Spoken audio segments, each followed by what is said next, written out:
don't know where the speaker was, but you could hear, I don't know whether they had that or not because usually when a call came in, the bell, we had a big, that bell, the bell on the wall, that would ring if you could hear that all over the place. And you always kept your equipment on the apparatus and you just run, jump on the apparatus, because it's going to take off. The driver's going to get in there. He's not going to say, "Are you guys ready?" He just cranks up. When he cranks up, when he can get, if he can go from his present location when the alarm sound and get there and crank up and be ready to move on out. Sometime they'd be moving out the door and the guy running, jumping on the back. Oh my God. Oh my Yeah. God. We're gonna let this go.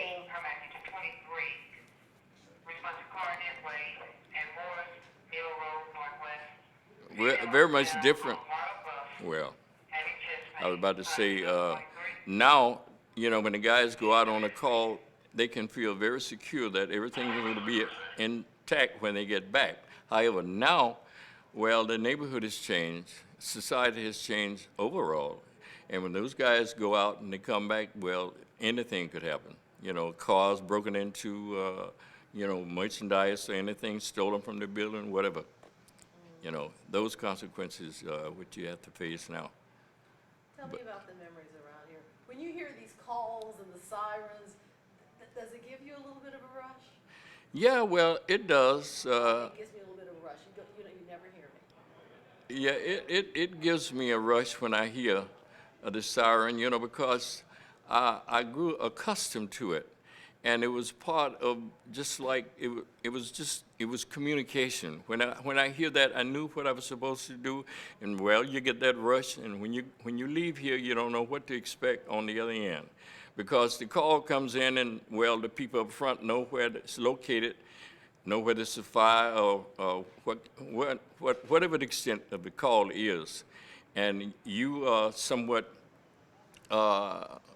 in doubt as to what you're going to encounter once you get there. So it's the anticipation. Was there a lot of fear, both among the folks you had to work with and on the job, what you had to face? Well, the fear on the job was somewhat minimal because we got there and there was a job to be done as far as extinguishing the fire. However, when we first started, some of the white guys didn't want to fight fire with us, for whatever reason.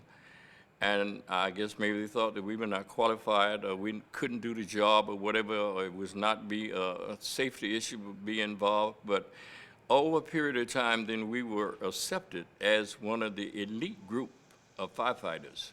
And Station 16 became involved in many